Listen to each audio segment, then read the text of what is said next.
नाज़रीन, थरपारकर जी तक क़ौमी NA 221 ते नंढी चूंड लाइ पोलिंग जो अमल जारी आहे।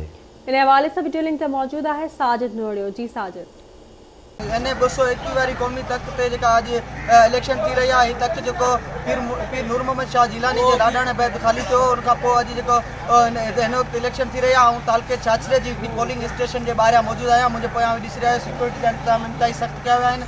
ऐं हिते छाछरे तालके जो पोलिंग स्टेशन जे हवाले सां तव्हांखे ॿुधाईंदो हलां त तालके छाछरे जो जेके टोटल पोलिंग स्टेशन आहिनि उहे 61 टोटल पोलिंग स्टेशन आहिनि, जंहिंमें हसास पोलिंग स्टेशन 61 ऐं इंतहाई हसास जेके 9 पोलिंग स्टेशन शामिल आहिनि। हिन वक़्तु जेको पोलिंग जो अमल उहो शुरू थी चुको आहे। हिते सिक्योरिटी जा इंतज़ाम इंतहाई सख़्तु कया विया आहिनि ऐं गॾोगॾु हिते जेके हिते जा माण्हू अची रहिया आहिनि वोट कास्ट करण लाइ, वोटर पहुची रहिया आहिनि। ऐं हिन वक़्तु जेका पोलिंग जो अमल आहे उहो जारी थी चुको आहे। ऐं इहो मुक़ाबिलो हिते टोटल जेके 12 उम्मीदवार आहिनि, जिन में असुलु मुक़ाबिलो पीर अमीर अली शाह जिलानी ऐं उनजे मदे मुक़ाबिल आहे PTI जो तहरीक इंसाफ़ जो आहे निज़ामुद्दीन रहमान, उन विच में मुक़ाबिलो थी रहियो आहे। ऐं हिन वक़्तु जेको पोलिंग जो अमल आहे उहो जारी आहे। जी।